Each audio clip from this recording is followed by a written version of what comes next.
Na, ahad na kita ron tadat mga pangu to Hudiyo. Idas mauran makasasabon pinungan ni Jesus. Wa si kandan pamakay kandin. Deen, natuman idas idikahin ni Propeta Isayas na milungketen to.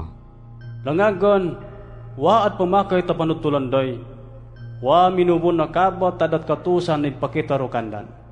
Duan man da didaseng ni Isayas makaatag to unayan na diran at pagkapamakoy. Kahirin to. Idsapangan ta manama kas mataran amay diran at pagkakita. Way idpataggas din kas pusong dan amay diran at pakabot. Idpungan ta manama idda amay di si kandan at pakaparani kandin. Way amay did kapasensyan kas mga saran. Na, si Jesus idas at tamanon ni Isayas. Tait aseng din ini.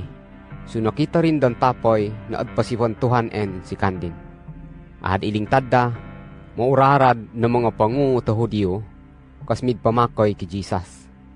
Pero pamunta ang lakdan, ta mga Parisiyo, waran ini idpanud to. So sadok at paawan si kandan, way diron at pakausok, jat simbaan ta mga Hudiyo.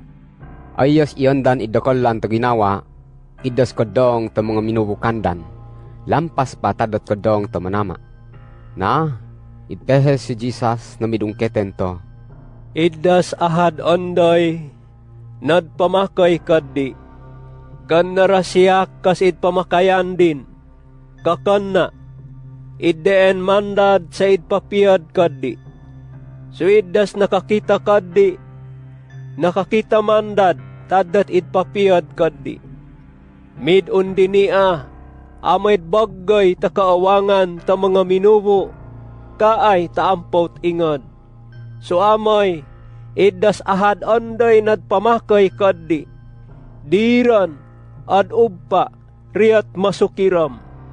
Das ahad onday na nakarinag tananaw ko, pero warin pungi, kan nasiyak kasad hukum kandin. Ayas wa amid undini, amid hukum ta mga minubo, kakanna amay at tabus kandan. Duan ad hukum tadat minubo, na idelle kaddi, way di tanggap tananaw ko. So idas nanaw ko, iddeen kasad hukum kandin, init marin allaw. Ayas wa amid nanaw, pamantakad din idkapii, kakanna, iddas amay ko, na idpapiyad kaddi, kasid nanaw, kaandan kasad asengan ko. Puriso, iddas idpanudto ko kaniyo, iddareen sa idpaikahi kaddi taamay ko. Ayaso, nasaralan ko, na iddas nanaw rin, ad undagen ta umon wad tamanan.